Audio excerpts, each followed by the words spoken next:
Hey everyone! Hi! Welcome back in our third edition of Record Scrambles. Today we're doing something a little bit different. We are looking at famous Rubik's Cube scrambles from, drumroll please,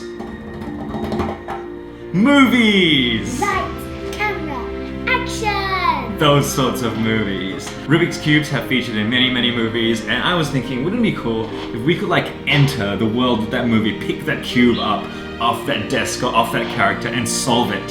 So that's what we're doing today. I spent a very long time figuring out how to reconstruct the scrambles just from those brief little pictures and moments from the movies. I think I managed to get it, so let's get into it.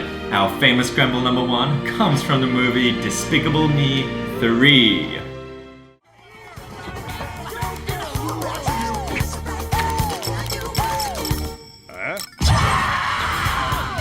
So this one was sort of easy to reconstruct. It actually showed the cube sort of solving itself before exploding. So I just had to sort of watch it backwards.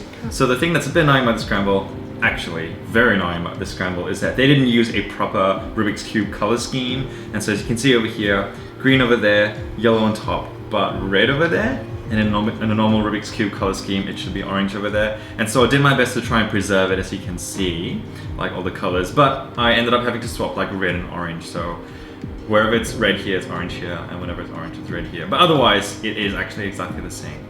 I don't know why movies just don't use normal Rubik's Cube color schemes. But, whatever. Okay, inspect.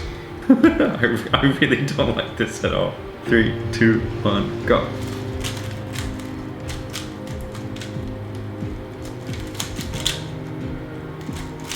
I completely messed it up.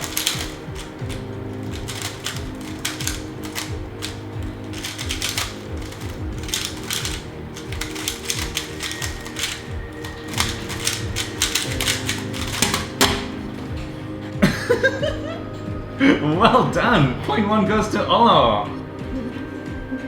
I did the cross in that solve, I think about 3 or 4 times.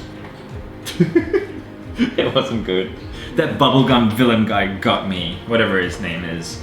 If you know his name, you can put it in the comments. Speaking of comments, just like in the last episodes, you can write down your 5 times you get for these solves. Well, hopefully I'll do better in this next one, because the next movie we're about to look at is Into the Spiderverse.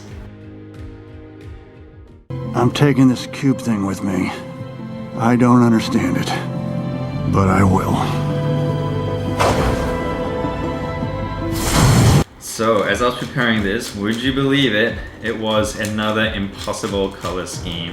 Most of it was actually okay, but as I was going through the frames, I actually noticed that there was one corner piece that had blue and green right next to each other. So here it is, good old Spiderman Noir, voiced by Nick Cage. So you can see, that side's right, and there's a bit of a blue-green thing going on there, which obviously, can't actually happen. But otherwise, I tried my best to get all the other colors right. I thought there was only one Spider-Man. There sort of is only one Spider-Man in this universe, but then in this movie there are multiple universes. The time for me to beat is 22 seconds. Surely I can do that. 3, 2, 1, go.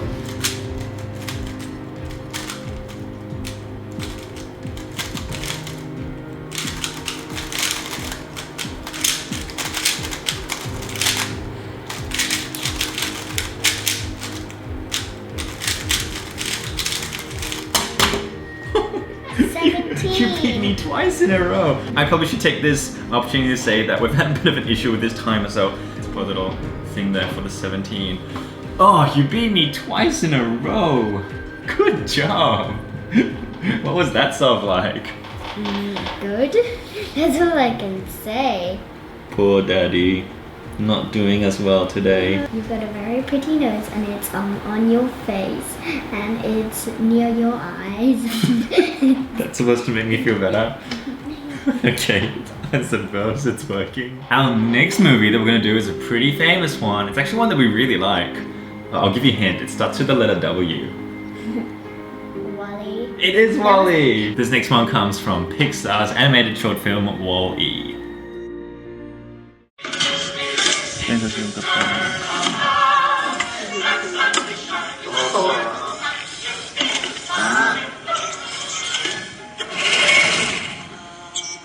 And it probably won't surprise you to hear me say again that this is yet another weird color scheme.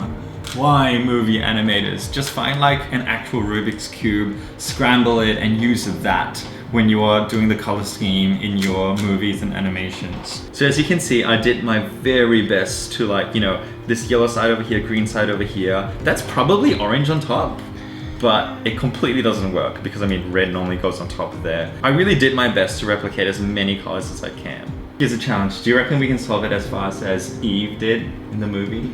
No.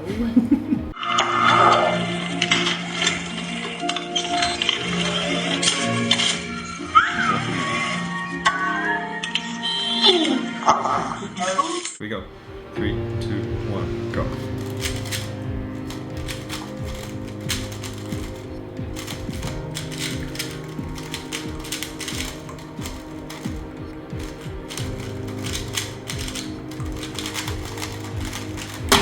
Whoa, yeah! Finally, a nice time. Oops.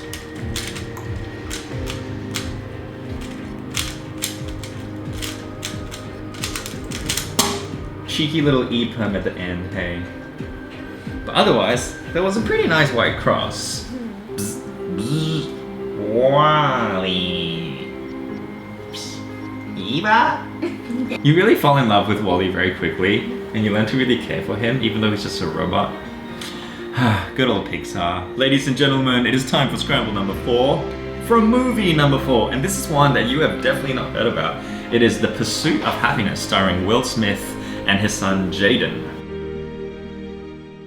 Listen, this is a very important. I'm sorry. This thing's impossible. I can do it. No, you can't. Let me see it. Give it here.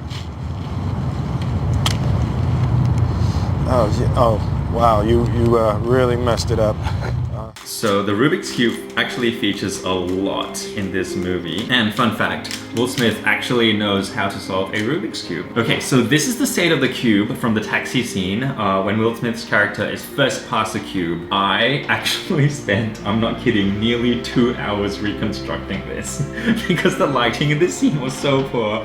And I literally went frame by frame to like check every single angle. But I am actually nearly 100% sure of this. This is a proper Rubik's Cube like color scheme. So this is the actual scramble that Will Smith's character had to solve in this movie, and we, and maybe you, are about to do it now. Yep. 3, 2, 1, go.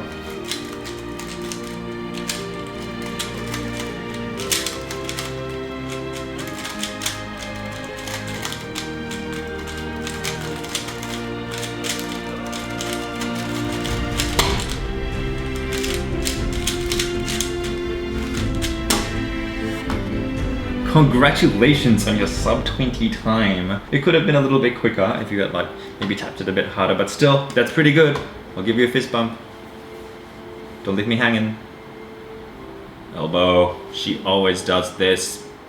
Oh, imagine if Will Smith watches this video and then he can reconstruct it. That's right, you will. You can reconstruct this and have a go at that scramble again. Our 5th and final scramble comes not from a movie, sorry, someone cheated, but from a TV show, one of my favorites, and it is Brooklyn Nine-Nine. Getting in a little late there this morning, Boyle. Where you been? Cursing out my own shadow for hanging out with a loser like me. Well, there's something in the holding cell that might cheer you up. Detective Jake Peralta has a Rubik's Cube on his desk, probably like the whole time. Except you don't see it very clearly, and I also noticed it's sort of like in a different state from like episode to episode. So I found the one that had just had it like the clearest. Unfortunately, you could only see like 2.5 sides of it. But yeah, I just reconstructed it as best as I could, and I think I managed to get it. For those of you who actually want to check, this comes at the very end of the episode. This is it, the last one. Are you feeling stressed? Because if you're not, you should. Ah!